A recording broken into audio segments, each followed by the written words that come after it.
Karunungang Buhay kasama si Pastor Joey Umali. Dito lang sa 702 DZAS, Agapay ng Sambayanan.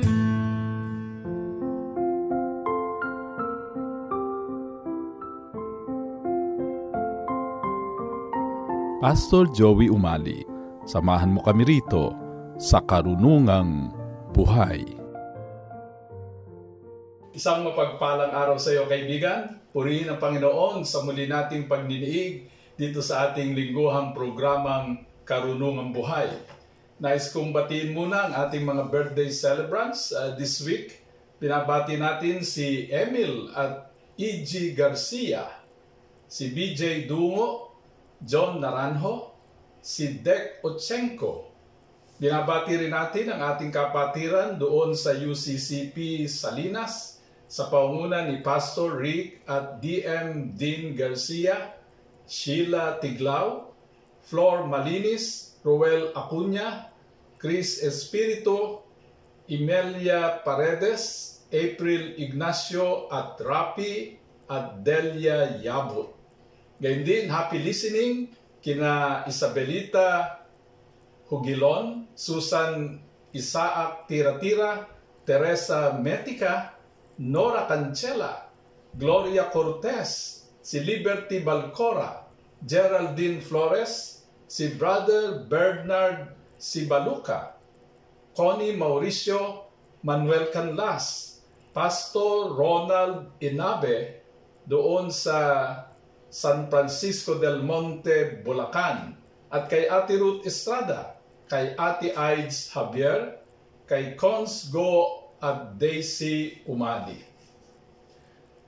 Tayo'y humaharap sa isang bagong panahon dahil sa bagong liderato na huhubog sa buhay ng ating bansa sa loob ng 6 na taon. Bawat pagbabago ay talagang lumilikha ng takot at pag-aalinlangan. Ang mahalagang tanong, paano natin mapagtatagumpayan ang ating mga takot at pag-aalinlangan sa harap ng isang napakalaking pagbabago sa ating buhay bilang isang bansa? Paano tayo makakaranas ng kapayapaan sa harap ng napakaraming tunggalian at pagkakahati-hati sa ating lipunan? Kukuha tayo ng sagot mula mismo sa ating Panginoong Hesus nang kausapin niya ng masinsinan ang mga alagad bago ang kanyang kamatayan. Gulo ang isip ng mga alagad, parang tayo. Unti-unti silang pinapanawa ng pag-asa. Parang nauupos na kandila ang dating kapayapaang sumasa kanila. Hindi natin sila masisisi, sapagkat tila malapit na silang maulila at iiwan na sila ni Jesus na nakatakdang humarap sa kamatayan. Batid ni Jesus ang kanilang iniisip. Walang nalilihim sa ating Panginoong Jesus, kung kaya't sinabi niya sa kanila doon sa Juan 14:18, "Hindi ko kayo iiwang mga ulila. Babalik ako sa inyo. Kaunting panahon na lamang at hindi na ako makikita ng sanlibutan ito. Ngunit ako'y makikita ninyo sapagkat buhay ako, mabubuhay rin kayo." Babasahin ko ang Juan 14:23 hanggang 29 na naghahayag sa atin ang mga sinabi ni Jesus sa kanyang mga alagad kung paano nila mapagtatagumpayan ang takot, pag-aalinlangan at pangamba. Babasahin ko ang magandang balita Biblia ng Juan 14:23 hanggang 29. Sumagot si Jesus, "Ang umiibig sa akin ay tumutupad ng aking salita. Iibigin siya ng aking Ama at kami pupunta at mananahan sa Kanya. Ang hindi tumutupad sa aking mga salita ay hindi umiibig sa akin. Ang salitang naririnig ninyo ay hindi sa akin kundi sa Ama na nagsugo sa akin. Sinabi ko na sa inyo ang mga bagay na ito habang kasama pa ninyo ako. Ngunit ang patnubay, ang Espiritu Santo, na isusugo ng Ama sa pangalan ko, ang siyang magtuturo sa inyo ng lahat ng bagay at magpapaalala ng lahat ng sinabi ko sa inyo. Kapayapaan ang iniiwan ko sa inyo. Ang aking kapayapaan ang ibinibigay ko sa inyo. Hindi ito katulad ng kapayapaang ibinibigay ng mundo. Huwag mabagabag ang inyong kalooban at huwag kayong matakot. Sinabi ko na sa inyo, ako'y aalis, ngunit ako'y babalik. Kung iniibig ninyo ako, ikagagalak ninyo ang pagpunta ko sa Ama, sapagkat higit na dakila ang Ama kaysa sa akin. Sinasabi ko na ito sa inyo bago pa mangyari, upang kung mangyari na ay sumampalataya kayo sa akin. Hindi na magtatagal ang pakikipag-usap ko sa inyo dahil dumarating na ang pinuno ng sanlibutan ito. Wala siyang kapangyarihan sa akin. Subalit ginagawa ko ang iniutos sa akin ng Ama upang malaman ng sanlibutan ito na iniibig ko ang Ama. Tayo na, lumakad na tayo. Naririto ang mga katiyakan na sinabi ni Jesus sa kanyang mga alagad. Tulad ng aking sinabi kanina, ang mga alagad ay punong-puno ng pagkatakot, ng pangamba at pag-aalinlangan sapagkat sinasabi ng ating Panginoon na siya'y aalis na.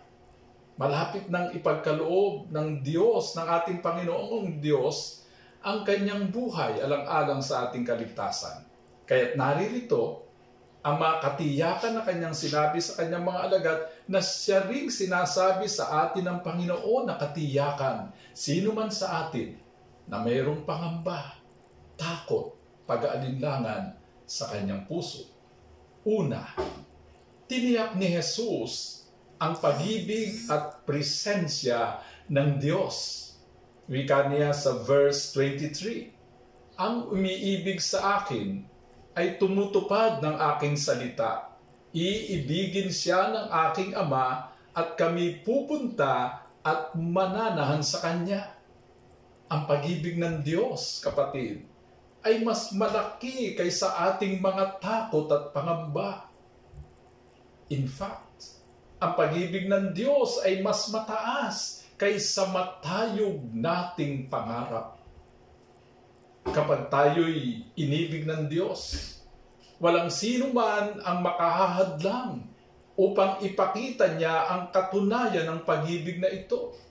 Walang sino man ang makakaagaw ng pag-ibig na ito. Sa mga magkasintahang ikinakasal, at ako'y napakarami ko na rin ikinasal, sinasabi sa kanila na nagkakasal na sila'y maaari lamang papaghiwalayin ng kamatayan. So pwede pa rin sila, kahit gaano silang nagmamahal sa isa't isa, pwede pa rin silang maghiwalay kapag dumating ang kamatayan. Ngunit ang pag-ibig ng Diyos, hindi maaaring tapusin maging ng kamatayan. Ganito ang wika sa Roma 8:38-39. Sapagkat natitiyak kong walang makapaghihiwalay sa atin sa kanyang pag-ibig, kahit ang kamatayan o ang buhay, ang mga anghel o ang mga pamunuan at ang mga kapangyarihan, ang kasalukuyan o ang hinaharap, ang kataasan o ang kalaliman o alinmang nilalang, ay hindi makapaghihiwalay sa atin sa pag-ibig ng Diyos na ipinagkaloob sa atin sa pamagitan ni Kristo Jesus na ating Panginoon. Sinabi pa ni Jesus na sasamahan niya ang kanyang mga tagasunod na manahan sa Diyos Ama. Alam nyo, ito ang isang very simple na definition ng paradise o ng paraiso. Ang paraiso ay ang lugar kung saan naruroon si Jesus. Sa Juan 14:3 ay sinabi ni Jesus, at kapag naipaghanda ko na kayo ng matitirhan, ako'y babalik at isasama ko kayo upang kayo'y makapiling ko kung saan ako naruroon. Kaya sa ating pong mga tagasunod ni Jesus, Hindi natin pinoproblema kung nasaan ang langit, kung nasaan ang paraiso, sapagkat kung nasaan ang ating Panginoong Hesus, naroon ang paraiso. Ang importante ay kung saan naroon si Hesus, ay dapat naroon tayo. Grabe itong uri ng pag-ibig na ipararanas sa atin ng Diyos. Pero merong isang kondisyon. Kung iibigin natin ang kanyang bugtong na anak na si Jesus sa pamamagitan ng pagsunod sa kanyang mga utos at halimbawa. Ikalawa, tiniyak ni Jesus ang tulong ng Espiritu Santo. Ano ang ipagkakaloob na tulong ng Espiritu Santo? Ganito ang wika sa verse 26. Ngunit ang patnubay, ang Espiritu Santo na isusugo ng Ama sa pangalan ko, ang siyang magtuturo sa inyo ng lahat ng bagay at magpapaalaala ng lahat ng sinabi ko sa inyo. Kaya't dalawang bagay ang gagawing tulong ng Espiritu Santo. Pagtuturo ng lahat ng bagay at pagpapaalaala ng lahat ng sinabi ni Jesus.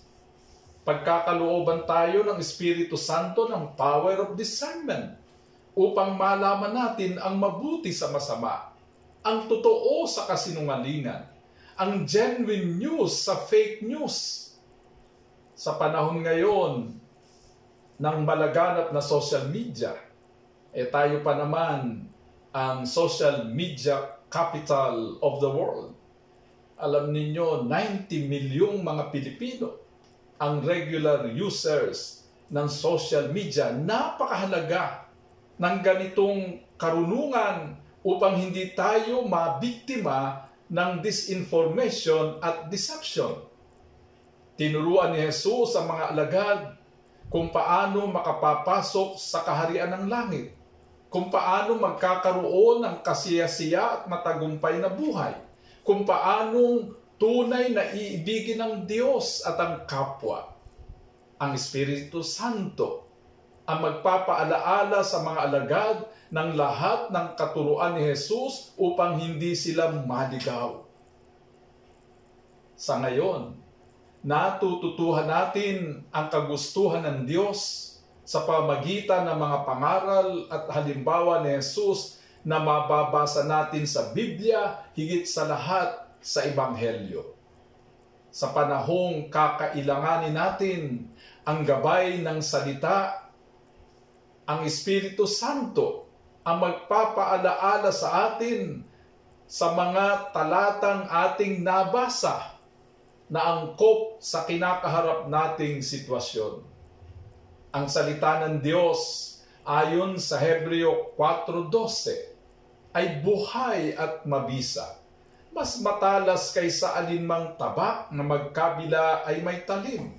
Ito'y tumatagos maging sa kaibuturan ng kaluluwa at espiritu, ng mga kasukasuan at buto, at nakakaalam ng mga iniisip at binabalak ng puso. Kaya mga kapatid, mahalagang nagbabasa tayo ng Biblia araw-araw upang mayroon tayong aalalahanin. Ikatlo, tiniyak ni Jesus na iiwan niya sa kanyang mga tagasunod ang kapayapaan. Ang ipinapangakong kapayapaan ng mundo ay hindi mapananaligan sapagkat ito ay napakamabuhay. Kung kaya't napakaraming giyera ang nagaganap sa pagitan ng mga bansa sapagkat hindi natin mapapanaligan ang mga pangako ng kapayapaan ng mundo. Lubhang mailap ang kapayapaan at tila ito'y isang kalagayang nasa isip lamang.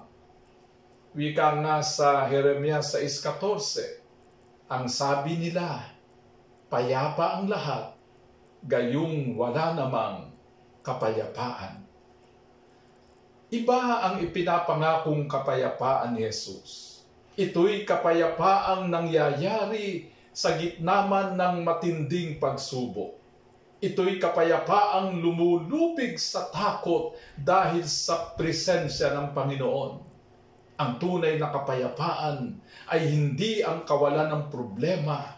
Ang tunay na kapayapaan ay ang presensya ng Diyos sa pamamagitan ni Jesus sa ating buhay. Naalala ko yung naging karanasan ng mga alagad nang sila'y nakasakay sa bangka at nakatulog ang ating Panginoong Jesus at ang bangkang kanilang sinasakyan ay binayo ng malakas na hangin na sila'y lulubog na. Silang lahat ay natataranta. Ngunit si Jesus, sa kabila ng malakas na hangin, sa kabila ng posibilidad na lulubog ang kanilang bangka, ay naruroon ang kapayapaan. Yan ang gagawin sa atin ng Panginoon sa kabila ng daluyong ng buhay, sa kabila ng unos ng buhay. Makakatulog tayo ng mahimbing, magkakaroon tayo ng kapayapaan sa ating puso sapagkat kasama natin si Jesus. Wika ni Jesus sa verse 27 ng ating aralin, kapayapaan ang iniiwan ko sa inyo. Ang aking kapayapaan ang ibibigay ko sa inyo. Hindi ito katulad ng kapayapaang ibinibigay ng mundo. Huwag mabagabag ang inyong kalooban at huwag kayong matakot. Ang unang sinabi ni Jesus sa mga nahihintakutang alagad, nang siya'y muling mabuhay mula sa mga patay, ay sumainyo ang kapayapaan. Kung pinangingibabawan ka ng takot, pangamba at pag-aalinlangan, handa ring ipagkaloob sa iyo ni Jesus ang kapayapaang nagmumula sa Kanya.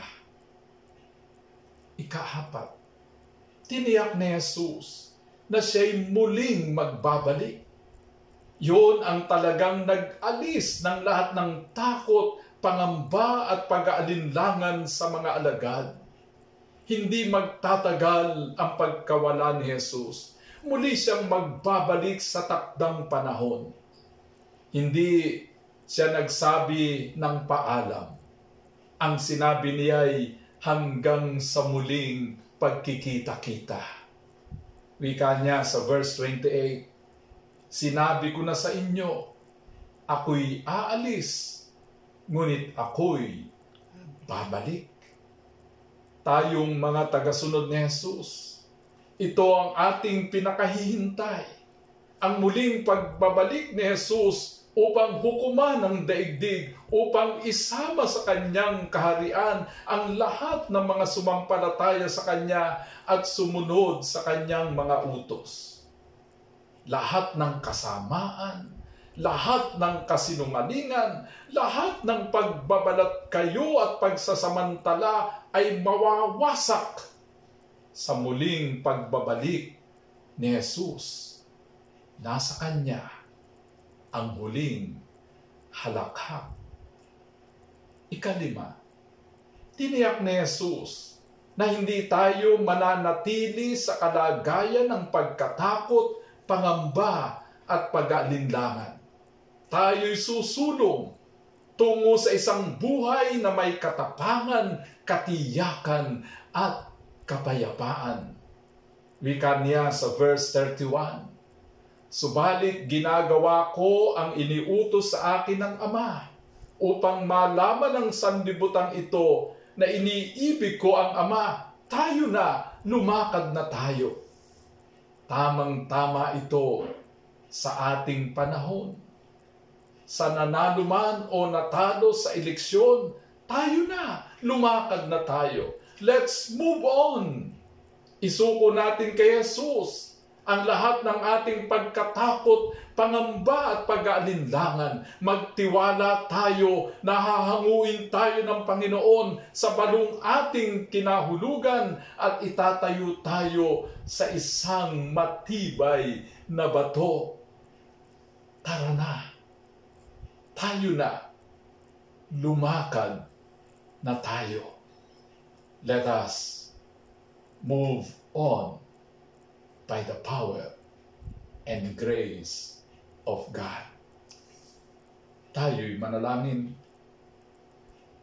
O banal naming Diyos, marami pong salamat sa katiyakan na ibinibigay sa amin ng iyong bugtong na anak na sa harap ng mga pangamba, takot at pag-aalinlangan ay bibigyan mo kami ng tunay na kapayapaan, ng tunay na pag-asa dahil sa pananampalataya namin sa iyong anak na si Jesus.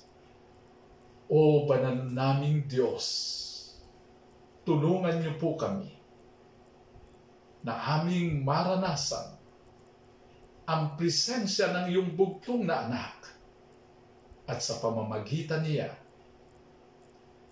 kapag siya'y nasa amin at kami nasa Kanya sa pamamagitan ng pagsunod namin sa Kanyang salita, pwede naming sabihin, tayo na, tara na, lumakad na tayo.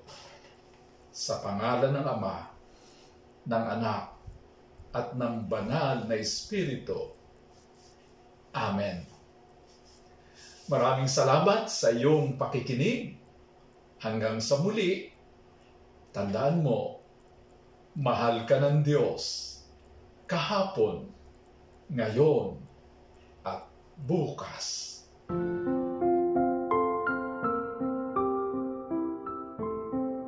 Pastor Joey Umali, nagpapasalamat sa iyong pakikinig dito sa Karunungang Buhay. Hanggang sa susunod na linggo, tandaan, ang salita ng Diyos ay karunungang buhay at tanglaw sa ating landas, isa-isip at isabuhay para sa matagumpay na pamumuhay. Inyong napakinggan si Pastor Joey Umali sa Karunungang Buhay. Tunghayan muli ang programang ito dito lang sa 702 DZAS, Agapay ng Sambayanan.